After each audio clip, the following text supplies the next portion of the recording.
देने वाला बोलता नहीं है, करके दिखाने में विश्वास रखता है। कोई झमेला नहीं है और आप लोग जो खेला कर दिए, लोटा दिखा के बटलोही गायब करना। हाँ वही, अब ठेठ बात में आप कहिए, अब उनका काम है। कहना है लड़ाई खत्म नहीं करना। लड़ाई कैसे खत्म होगा? लड़ाई जब जिस दिन आप अपना लक्षण सुधार लीजिएगा उस दिन हम भी सुधर जाएंगे। चैलेंज दे रहे हैं सुरेंद्र यादव जी, ऐसा क्या बात है? तो नमस्कार, मैं हूं पवन चंचल और आप देखना शुरू कर चुके हैं जनजोश न्यूज़। अभी हमारे साथ मौजूद हैं मनोरमा देवी, जो निवर्तमान विधायिका हैं बेलागंज विधानसभा क्षेत्र के, और ये लगातार दौरा कर रहे हैं अपने क्षेत्र में। उनके पुत्र जो है मनोरमा देवी के सुपुत्र रॉकी यादव जी हैं, और रॉकी यादव जी से जानने का प्रयास करेंगे कि कैसी लड़ाई, और इस बार की लड़ाई कुछ पिछले बार से है। इस बार की जो लड़ाई है सर, कितना टक्कर वाला लग रहा है? देखिए, लड़ाई तो हम लोग थोड़ी करते हैं, हमारे जनता हमारी लड़ाई लड़ती है, और हम लोग अच्छा काम किए हैं, काम देख के लोग वोट मांग रहा है। हम लोग छलावा झूठ बोल के सपना बेचने का काम नहीं किए। अब एक बात और, भाषण के दौरान जो है जिक्र कर रहे थे, शिलापट तोड़ा गया था। शिलापट कांड है क्या?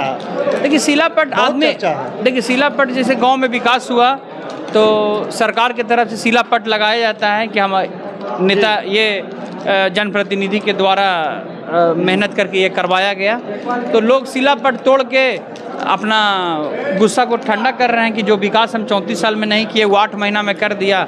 तो शिलापट तोड़ के वो अपना चाहते हैं कि इतिहास मिटा दे, पर इतिहास का मतलब कि खिसियानी भिल्ली खंबा नोचे। वही अभी हम बहुत बोले कि जिस तरह से हम लोग के गांव में कहावत है कि कोढ़िया डरावे थूक से, कि हम भी थूक देंगे तो तुमको पर थूक देंगे तो कोढ़ी हो जाएगा, उसी प्रकार से ही शिलापट तोड़ने का काम हुआ।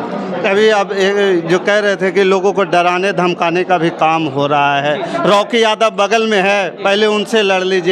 खुला चैलेंज दे रहे हैं सुरेंद्र यादव जी, ऐसा क्या बात हो गई? देखिए, खुला चैलेंज हम लोग शुरू से उस सब आदमी से लड़ते हुए आए हैं। मेरे पिताजी 2000 में भी जिला परिषद अध्यक्ष उनके खिलाफ में बने। मेरी माँ 2003 में भी निर्दलीय एमएलसी उनके खिलाफ में बने। हम लोग 15 में भी मेरी माँ एमएलसी उनके परिवार के खिलाफ में बने। उनके दामाद हमारे खिलाफ निर्दलीय खड़ा हुए थे। तो कभी हम लोग को पीछे, कभी भी उनके साथ कभी भी हमारा संबंध नहीं रहा है, और हम लोग हमेशा से गरीब और शोषितों की आवाज़ बनकर आगे लड़ते रहे हैं, और अगला आदमी बाहुबली बन के अपना ताकत के बल पर लोगों को दबाने का काम किया है। तो हम लोग कभी भी दबने का उनसे काम नहीं किए हैं, और हमेशा से लड़ाई लड़ते हैं।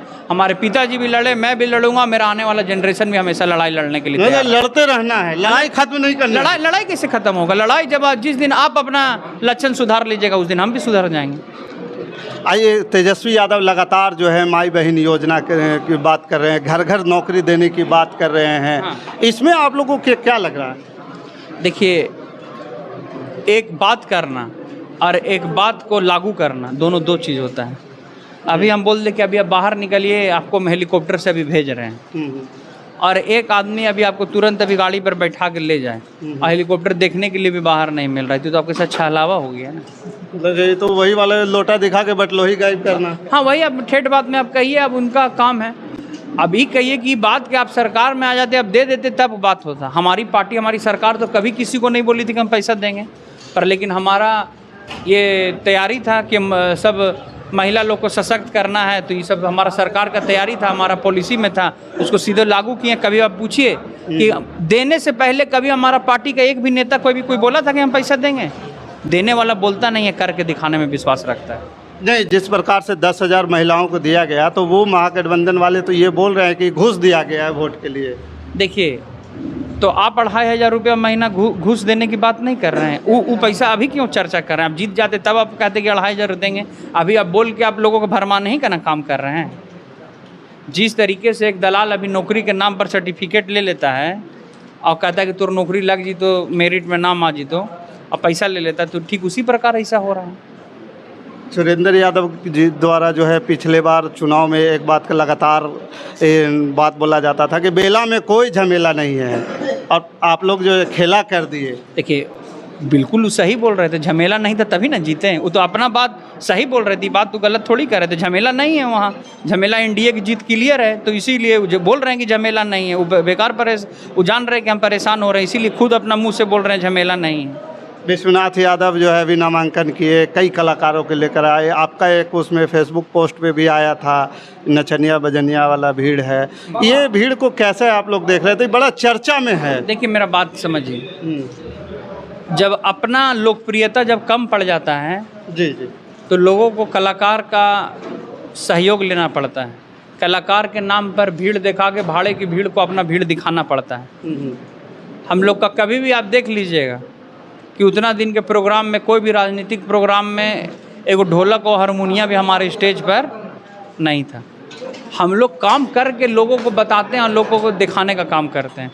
हम लोग के लोग के प्रति काम है, काम ही हमारा विकास फैक्टर है। विकास के मॉडल पर चलते हैं, न्याय के मॉडल पर चलते हैं, ना कि किसी को दिल में भरमा के वोट लेने का काम करते हैं। यही बात। ये 34 साल वर्सेस 9 महीना आप लोगों का रहा, तो 9 महीना में जो कंपैरिजन आप दिखा रहे हैं कि 34 साल में हमने जो वो नहीं किए, हम 9 महीना में 9 महीना का मॉडल टॉप हुआ सर। अब देखिए 950 करोड़ रुपए सरकार की लगभग खर्च हुई है और सब जगह रोड जहां कमर कमर भर गड्ढा था, बरसात में भी रह के हम लोग सब काम करवा दिए हैं। श्रीपुर से चाकन रोड ऐसा रोड था कि गाय भैंस के पैर टूट जाता था रोड पार होने में, चलने में। सड़क ये बात अगर झूठ बोल रहे थे आप जाके देखिए। और अब आप चाहिएगा तो श्रीपुर चाकन अब आधा घंटा में पहुँच जाइएगा। तो हमारा कहना है हम लोग काम करके दिखाएं। आज मिसिर बीघा, आज यहीं जहां आप कटारी में हैं, यहाँ नाला और नाली का इतना बड़ा दिक्कत था।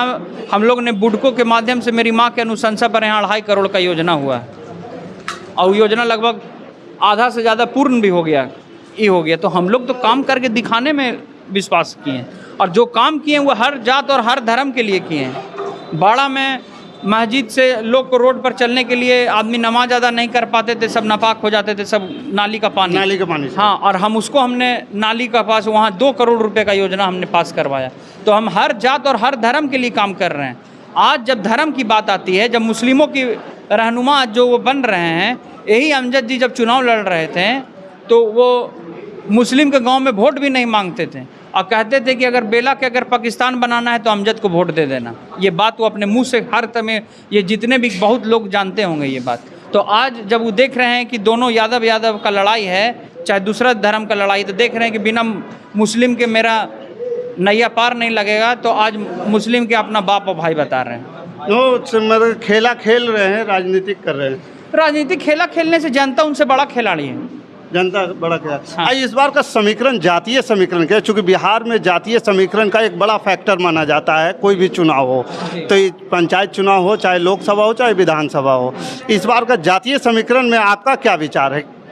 कौन कौन से जात के वोट ले रहे हैं? हमारा ईवीएम में हर जात हर धर्म का वोट है। आप बूथ लिस्ट निकाल लीजिएगा, कोई ऐसा बूथ नहीं है कि जहां हमको हर जात और हर धर्म वोट नहीं दिया है।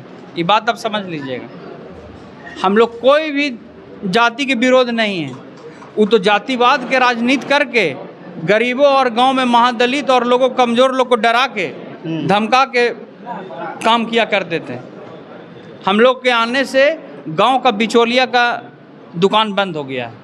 चलिए ज़्यादा समय नहीं लेंगे, अंत में ये क्या कहना चाहिएगा बेलागंज विधानसभा के आम मतदाता? आप लोग जो है चुनावी समर में कूदे हुए हैं। बेलागंज की महान जनता से हम हाथ जोड़ के विनती करते हैं कि आप लोग इस बार फिर से एनडीए प्रत्याशी मनोरमा देवी के पक्ष में वोट दीजिए और चुनाव जिताइए और बेला का एक बेहतर विकास के रफ्तार और न्याय के साथ काम होगा और काम हो भी रहा है। और इस रफ्तार को टूटने मत दीजिएगा और हम लोग आगे एक सुंदर बेलागंज और बेलागंज एक मॉडल बेलागंज विधानसभा पूरे भारत याद रखेगा, इतना बड़ा काम करेंगे।